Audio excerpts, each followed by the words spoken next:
Welcome to Math Plus, where math makes sense. In this video, I'm going to show you how to convert your numbers from standard form to written form, and I'll give you some examples of why we even do this. The first thing I want to go over is what are the forms of writing numbers. We always thought just write the numbers, right? That's called standard form, and you can see that right here. But then we also have word form, and we have expanded form. So what we're going to do today is we're only going to talk about converting from this standard form to word form. Here's examples. Here's the number 4,321. That's standard form. That's the one you learned from the first time you started counting, right? You started writing your numbers. We all learned that in early elementary school, but eventually we're taught word form. And word form for that number looks just like this. 4,321. We also have expanded form. We're not going to talk about it today, but that looks like this. I'll give you a little peek just so you understand the difference between the three.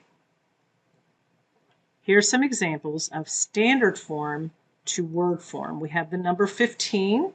Word form, you would just write it out as 15. 203. 203. Notice I didn't use the word and. Sometimes we're tempted when we see that place value for the 0, we're tempted to say and. 203. No, don't do that. You only use the word and when you're working with decimals, because that's the word we use when we say there's a decimal there. So get out of that bad habit if you're doing it. This is 203. The next one is 4,582. I'm going to go over this again, but notice 82 has a little dash in there. That's called a compound number, and we only use that dash when we're putting numbers together from 21 to 99. We use it with a little dash. That's a compound number. And here we have 1. There's only 1 in the there's a 1 in the millions place, all 0, so we just call that 1 million. I'm going to show you how to do this step by step, and it'll make more sense. But those are some good examples. The first thing you do is you look at the place values of the number, okay? First, we're going to look at each digit, and we're going to find its place value. So this number is 4,582. I'm going to take this little chart down, okay? And I'm going to show you how each one goes in a place value, right? We have 4,000, goes in the thousands place. We have the 5, it's in the hundreds place. Our 8 is in the tens place, and our 2 is in the ones place. So this is why if you still struggle with place value, I highly recommend you spend some time really getting that information concrete in your mind, because then doing things like this will make more sense and they'll be a lot easier. Sometimes it's good to use a place value chart. So if you still struggle with that and you're not really sure, get your place value chart out and plug those numbers in. 4 is in the thousands place. 5 is in the hundreds place. My 8 is in the tens place. And my 2 is in the ones place. What is the value? Now I know where the places are, but what is the value of those numbers? That's what we're going to go over next. So this is really important, especially when we get to the tens and the ones. The value of my 4, shout it out if you know it. What is the value of that 4? Yes, it's 4,000. Notice I wrote the value in word form. So this is when we're going to start converting from that place value chart that you see over here to the right. And now we're going to say, okay, now I'm going to put the word next to it with its value. That 4, the value is 4,000. You're already saying that and you're already understanding it, but now we want to write it. My 5, what's the value of that 5? Oh, I hear you shouting it out. 500. Now we don't say 4,000s or 500s. We just say 500 when we're converting to word form. Now this is where it gets tricky. I already mentioned this to you.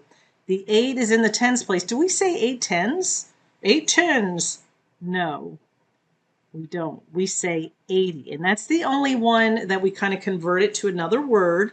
Now remember, this is a compound number when we get here. Compound.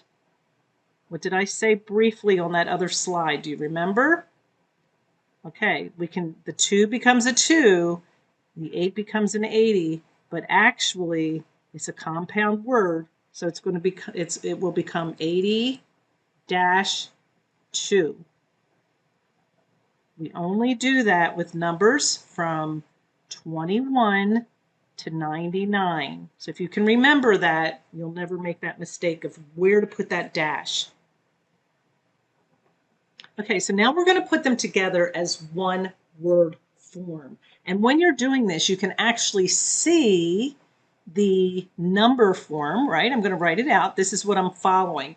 4,582. This is the number that's in standard form, and I want to write this out in word form. Now, I gave you a little tip there. I gave you the value of each digit, but that is something you're going to be eventually doing in your head. But I'm going to look at my number, and I know that first 4 is in the thousands place. So I'm going to write 4,500. I'm going to read it again. 4,582. That is my compound number dash or -2. That is, oh, I know you caught me there. I misspelled that word, didn't I? You caught that. I heard you. That is how you write your number that's in standard form into word form. I have done this for years, but I still say it out loud as I write it. Do not put a comma when you're writing your numbers in word form. We only use that comma right here when we're writing it in standard form. Notice here, no comma. Okay? Do not. You just kind of pause when you say it. That's the way you want to say the word. You don't put a comma. You just pause. 4,582. Let's practice. I have one here for you to do. Go ahead and pause your video. And I want you to take that number. I want you to take that number, 7,304. Notice I did not say and. Notice there's a comma because it is in standard form. Pause your video and then come back. Now I want you to think out loud like I did as you write this. All right, let's get started. I'm going to do it one at a time. 7 is in the thousands place. 7,000. This is what I'm thinking out loud as I do it. 3 is in the hundreds place. I say 300. There is nothing in the tens place, so you don't say anything. Just skip it. There's nothing there. There's no value. And then in your ones place, there's a 4, and that value of that 4 is 4, F-O-U-R, okay? So how do we write this out? I'm going to take what I just did in my head as I write it, okay? That was your thinking part. 7 is in the thousands place, so I'm going to write 7,000. My 3 is in the hundreds place. I will write out 300. No comma. See that? No comma. 300. And what's that last word I'm putting in? 4. We do not say and. We just say 4. 7,304. And look at me again. We got to put an R in there, don't we? 100 has an R here. 700. So you need to know how to spell these as well. 7,304. Now, why do we do this? Real quick, I'll show you 3 world examples of why we even do this. Isn't it easier just to write the number? We all know that's 7,304. Why do I have to write it out and then learn how to spell all these hard words?